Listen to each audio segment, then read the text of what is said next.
Hello, my dear children. This is P. Venkateshwarlu, PGT Physics.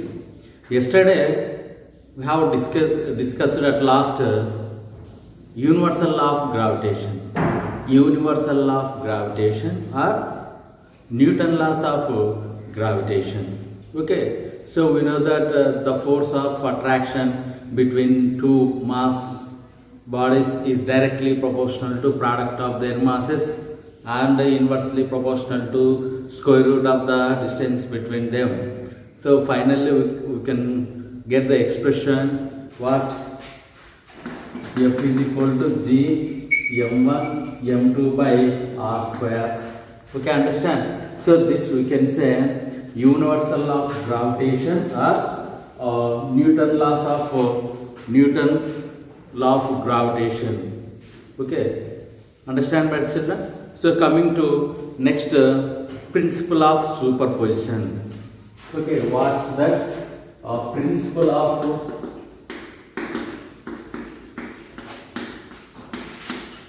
superposition. Principle of superposition, my children. Okay, see, consider a mass particles like consider mass objects more than 2. Okay, if two objects is there, their mass is m1 m2, we can get the force of attraction between them according to Newton inverse square law or universal gravitation law. Based on that we have to find that expression. Okay, if more than two particles is there, how we can find the force? Okay, see here, consider masses, say m1, another one is m2, m3, m4, m5. Okay, so like system of mass particle is there, how we can find the total force?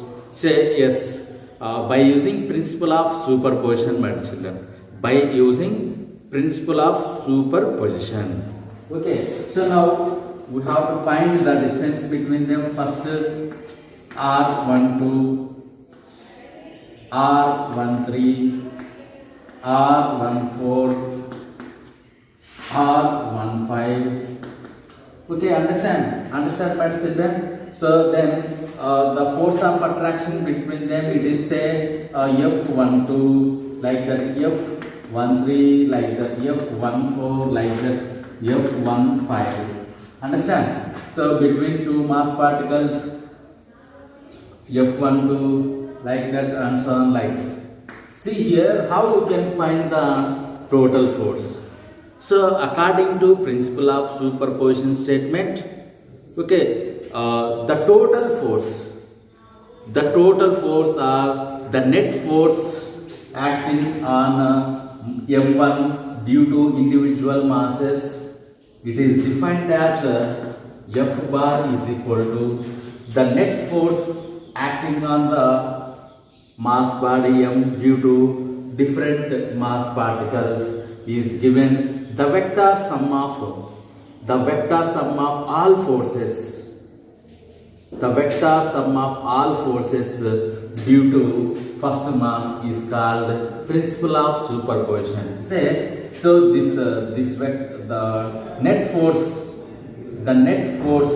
acting on m1 due to different masses, which gives the net force acting on the particle. Okay, see here we can write the total force is F1 bar F12 plus F13 plus F14 plus F15 and so on plus F1.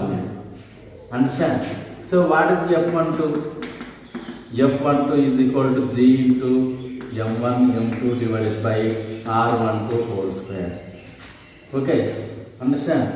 Then G m1 m3 by r13 whole square, G m1 m4 by r14 whole square and so on like that. So G m1, this is common, F bar is equal to G m1 divided by m2 by r12 square plus m3 by r13 square plus m4 by r14 whole square plus m5 by r15 whole square.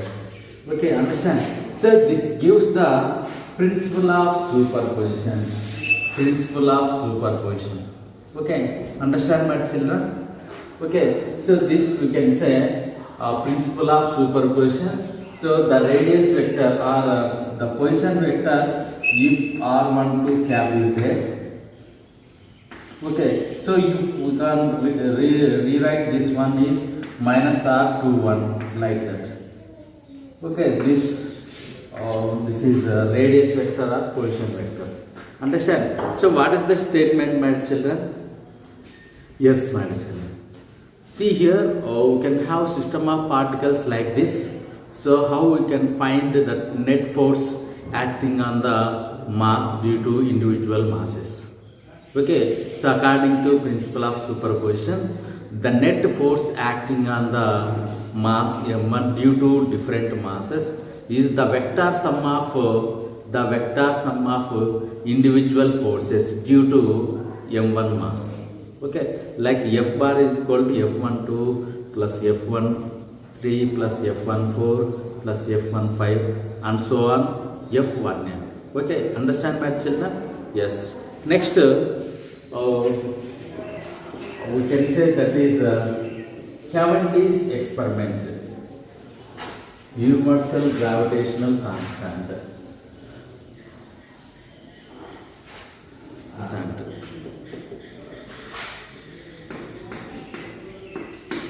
Gravitational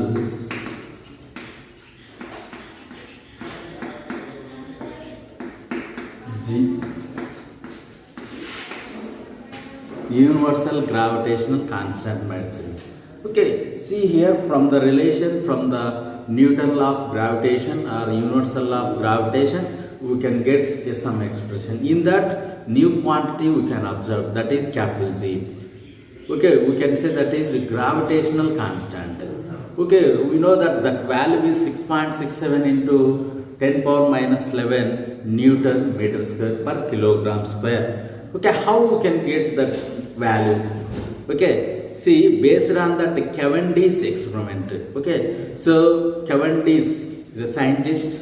He is first finding the this gravitational constant. He is the first scientist to calculate the universal law of gravitation constant. Name is Cavendish. Cavendish, scientist name Cavendish. Okay, see here how we can how Cavendish calculated this gravitational constant. He arranged one rigid support. Okay, rigid support and quartz fiber. Okay, it is attached with a quartz fiber. Okay, so quartz fiber means like it is a wire. Okay, there is no extension and it having some twisted property. Okay, if we can by extended, okay, we can stretch and we can tilt it some angle, means it will become initial position. Understand? So that property having this quartz fiber. Okay, understand? So and take one rod, length is L. Take one rod, length is L. Understand, my children? So consider two lead shards or two masses, two equal masses. Say it is small m. Say it is small m. Understand? Understand, my children? Okay, see here. In other books they given some different way. Okay, same this way, but they are arranged one mirror. They are arranged one mirror like this. Okay, understand? See here, here some angle we have to find. Okay, some angle we have to find. Here they given light. Okay, so the light reflect back to this. So for this purpose is we can find the angle. We can find the angle, how the angle will rotate the quartz fiber. Understand? See here two masses which are separated by L length and the rod is supported with the rigid support with quartz fiber, understand my children? Okay, see here, here we can take two large masses, okay, capillum and here also capillum. So according to universal law of gravitation or Newton law of gravitation, so according to the definition of gravitation, so we know that in universe every object can attract which another object with some force, understand? So that force is called gravitation, force of gravitation. Here whenever we can place this type of masses, okay, here the length of the rod will rotate because the attraction force between small m and capital M, okay, so this will rotate some angle, okay, understand? So that makes some angle, okay. So while this rotating, by observing optical path we can get the angle like this, okay, understand? We can find the angle here, theta. This one also rotates some angle, understand? Yes. So while whenever we can place these masses, the rod will rotate because of the attraction between two masses, understand my children? Understand? See here we can observe some torque. So while rotating we can get the torque, okay. So here already this fiber we can say quartz fiber. When some angle twisted by the help of two other masses, so the fiber having some property, it's regained its initial value of degree, okay. So due to this we can have some restoring torque,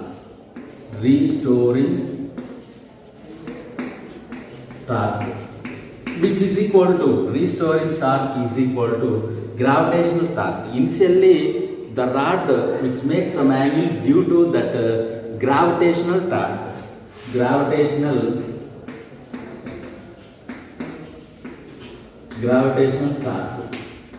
okay. By equating these two, so we can get the G value, okay. So restoring torque means some torque is created, some torque or some force is created when quartz fiber makes some angle, okay. Like rubber is there, okay, we can stretch it.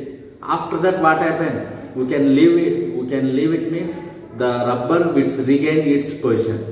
Like that here some which makes some angle means, okay, it created some torque. Due to this the position of the rod will which come initial position, okay. So restoring torque means tau into theta, okay, understand? So torque and angle, how you can get this angle? So by rotating, by observing optical path, by using mirror, okay. Tau theta is equal to gravitational torque. Gravitational torque means gravitational force into length, okay, understand? Tau theta is equal to Gmm by r square into L, understand my children?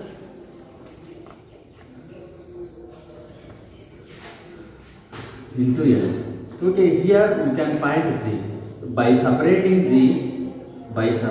G, G is equal to r square tau theta divided by capital M small m into L, okay. By rearranging this we can get this expression. What that expression? G is equal to r square tau theta capital M small m into length of the rod, okay. By calculating this radius of earth torque which is created in quartz fiber and angle made by the quartz fiber and mass of the big body, okay, mass of another body, mass of the separated body m, okay. So length of the rod is, we can substitute in this we have to get z value 6.67 into 10 power minus 11 Newton meter square per kilogram square. Okay, understand? Cavendish is the first scientist who got the universal gravitational constant, that is g is equal to 6.67 into 10 power minus 11 Newton meter square per kilogram square. Understand, my children? Yes.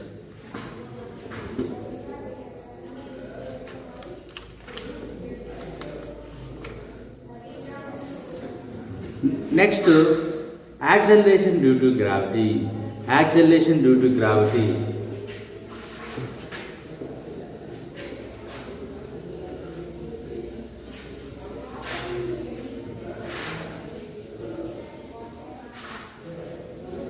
Acceleration due to gravity.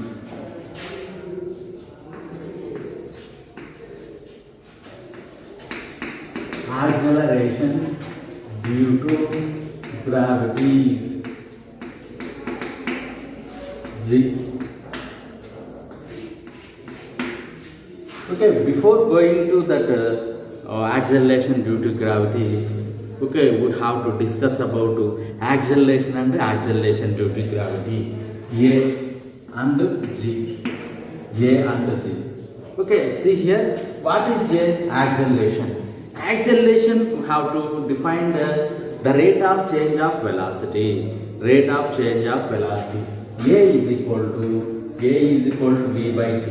Okay, so we know that meter per second square. Okay, understand? So if a value is if the velocity decreases, a value decreases, like that. Understand?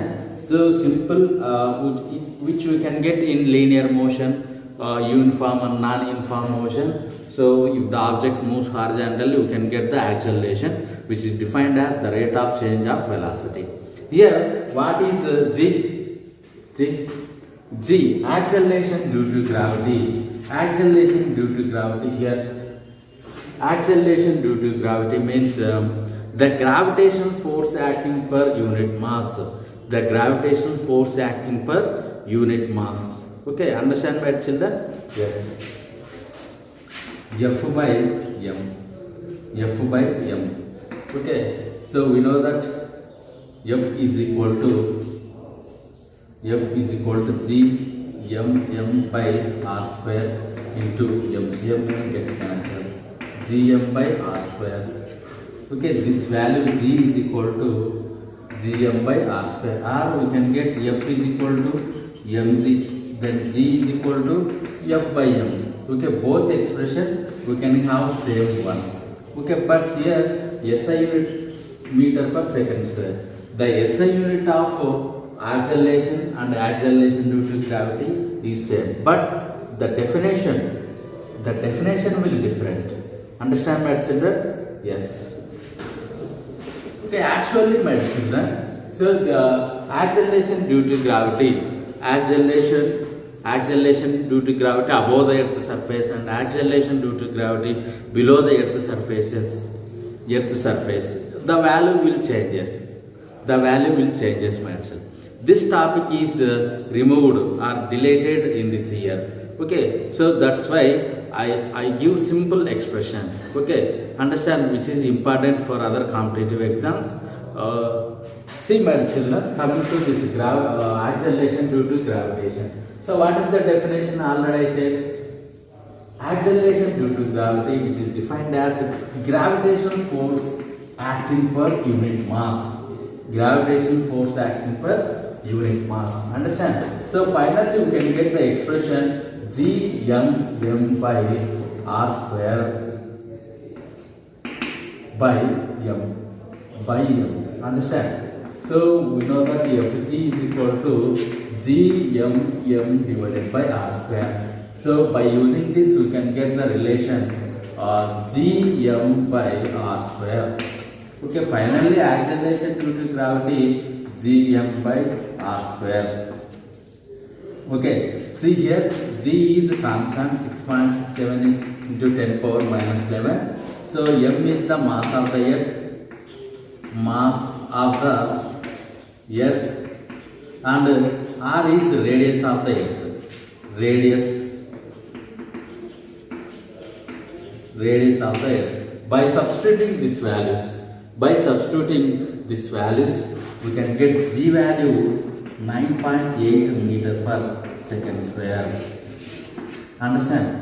G value, we can get the expression g is equal to gm by r square, where g is universal gravitation constant, m is the mass of the earth, r is the radius of the earth. Okay, understand my children? See here, by substituting these values, we can get g value 9.8 meter, mass of the earth 6.4 into 10 power 24 kg. Okay, understand? So radius of the earth 6,400 kilometers. Understand?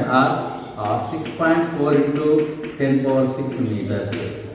Radius of the earth. Understand? By substituting g value and mass of the earth and radius of the earth, this value we can substitute, we can get this 9.8 meter per second square. Understand my children? 9.8 meter per second square.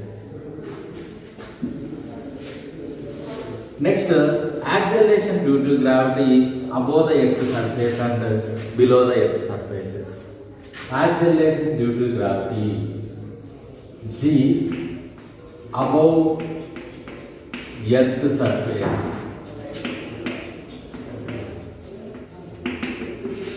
Okay, see here, so we know that based on that formula, if the object moves upward and moves below the earth's surface, g value will changes based on the formula. Understand my children? How the value will changes? I will give the some expression. So g, see here, this is the earth's surface, this is the center. Okay, here this is the radius, this is the object, from height of the object from the earth's surface. Here some height is there. Here how we can find acceleration due to gravity? Some height means it is denoted gh. Acceleration due to gravity above the earth's surface is given as gh is equal to g into 1 minus 2h by r. 1 minus 2h by r. Understand? So acceleration due to gravity, some height which is equal to g is equal to 9.8 meter per second square. Okay, h is height of the body from the earth's surface. R is the radius. Okay, understand? This is the acceleration due to gravity above the earth's surface. If the object moves away from the earth's surface, a particular height, we have to find acceleration due to gravity at particular height. Next, whenever object moves towards the center of the earth, okay, below the earth's surface, what is the acceleration due to gravity for that? Okay, understand? I will give that expression for that. Okay, g below the earth's surface. Okay, so consider the earth. We know that radius is r, but some depth we have to find gd, acceleration due to gravity at depth. Okay, now then gd, acceleration due to gravity at particular depth, gd is equal to g into 1 minus d by r. Okay, g is acceleration due to gravity, d is depth. G is equal to 9.8, d is equal to depth, and r is radius of the earth.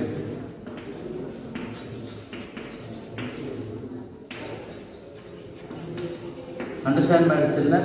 So by using this formula, we have to get acceleration due to gravity below the earth's surfaces.